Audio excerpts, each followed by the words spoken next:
Recession? What recession? Oh, that recession that we've been living through for over a year now.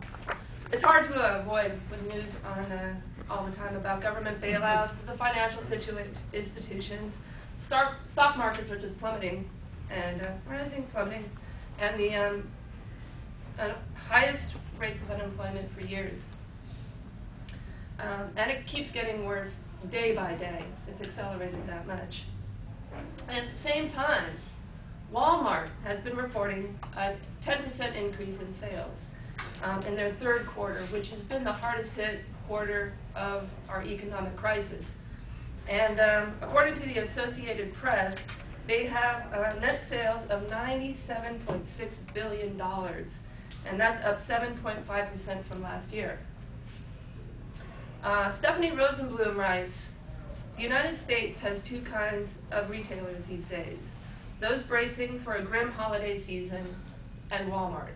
And she's absolutely right. Wal Mart seems to thrive in times of recession, as it did during the dot-com crash and post-September 11th economic crisis that wasn't as bad as it is today. So it may appear that Wal Mart might be, igniting a spark to turn this economy around. Well, the opposite is actually true. The fact is, Walmart is bad for the economy. Yes. And I will prove this through two main points. First, I will show how, through Walmart's labor practices, it indirectly affects the economy with their low-wage employee pay scales and their high costs of health care. And second, I will explain how it directly affects the national and global economy with its means of production through outsourcing and the use of sweatshops. So their slogan goes, Walmart provides good jobs. But what exactly do these good jobs entail for a Walmart employee? The claim is that their wages are competitive with supermarkets. But according to a Forbes magazine article in 2004, I know it's a little old, the average employee was making $7.50 per hour. And that roughly estimates to about $18,000 per year, which is $1,000 below the poverty line. And at the same time, supermarket employees were making about $10.25 per hour. And this was reported by the U.S. House of Representatives Committee on Education and the Workforce. So you might be thinking, well, what schmuck wants to go work for Walmart if, they're paying so little, and how does this affect the economy? According to a study from the National Bureau of Economic Research that looked at both Walmart and government data, found that the average Walmart store reduced earnings of 5% per person in the county in which it operates. This indirectly affects any of the stores that surround a Walmart because of their influence as a well-run company, and lowers standards of pay scale within that area. So not only are Walmart employees not making a living wage, but it also creates the same for stores around and the workers that work there. It could also lead to higher rises in welfare recipients, which cost you, the taxpayers. And it also stagnates consumerism needed to boost an economy. So what else do these good jobs provide? Well, it's definitely not health care. Walmart has very high health care costs. The average employee can spend up to 25% of their income just on single coverage for health care, and up to 40% for family coverage. And these are already, employees that are, making below poverty line wages. And most of them end up relying on the public health care systems. Walmart president and CEO Leo Scott said, in some of our states, the public program may actually be a better value, but not a better value to state and federal taxpayers. In Georgia, 10,000 kids of Walmart employed parents are on public health care were on public health care in 2002 that cost taxpayers $6.6 million, according to a UC Berkeley Center for Labor Research.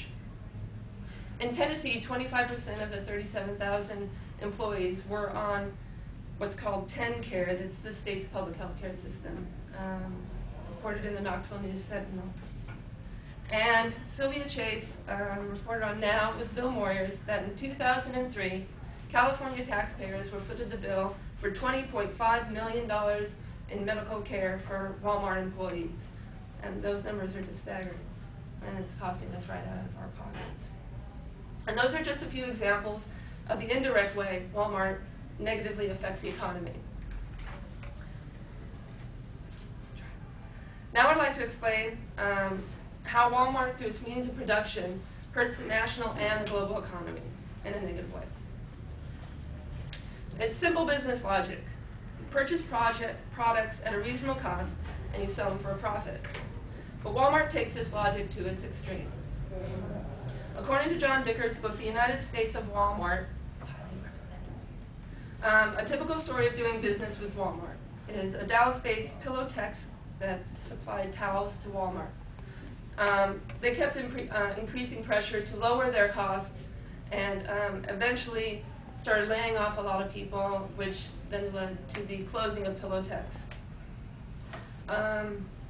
5,000 employees were laid off in North Carolina alone, and after 1 year, 1/3 of those people were still unemployed. And families that were already on the fringe of the middle class while working for Pillowtex began to lose their homes. Okay, so where does Walmart go to find the prices they want to pay to raise the all-important profit margin? It outsources. And it outsources to third world countries, and it mostly focuses in China. In fact, 70% of the commodities sold in Walmart are made in China, as if we didn't know that already. China Business Weekly reports. And in 2005, Walmart imported over $18 billion in Chinese goods, and that's up $3 billion from the year before. This almost makes it seem that outsourcing is a benefit to these third world countries or whatever in the global economy, but again, the opposite is true. In fact, reality is that outsourcing to third world countries keeps the poor countries poor. They don't have to. Walmart doesn't have to adhere so much to all the legal. What is it? It's right there. International labor laws, excuse me, because the countries are so poor, they're just happy to get any type of money coming in, and so they give them a lot of leniency. And that eventually leads to really cheap labor, which we all know turns is the result of the sweatshops that we hear a lot about.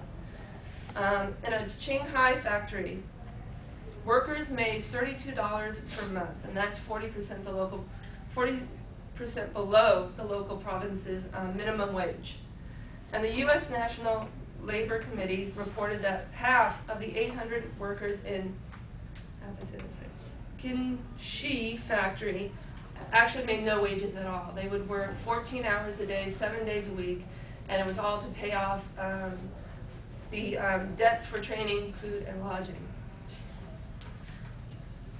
And this is all very well summed up by Alejandra Domenzane, an associate director of Sweatshop Watch, that says, Walmart is both a beneficiary and a driver of the race to the bottom in the global economy. Word. Okay, to conclude, I've explained why Walmart is bad for the economy indirectly through the labor wage practices and the high cost of health care, and directly by its means of production and the effects on the national and global economy through outsourcing. So what is my intention for this speech today? I would like each of you to stop feeding this evil machine that is Walmart by not shopping there anymore, and fight against the Walmartization in your own community. But that's up to you. One last thought. I had a conversation with a friend of mine about the evils of Walmart, and he said that in times of, when his budget's tight, he almost contemplates shopping at Walmart because, as he said, toilet paper is toilet paper. And, why should I pay more for it somewhere else than at Walmart? And you may be saving 50 cents to $1 on something like toilet paper, but you have to really consider at what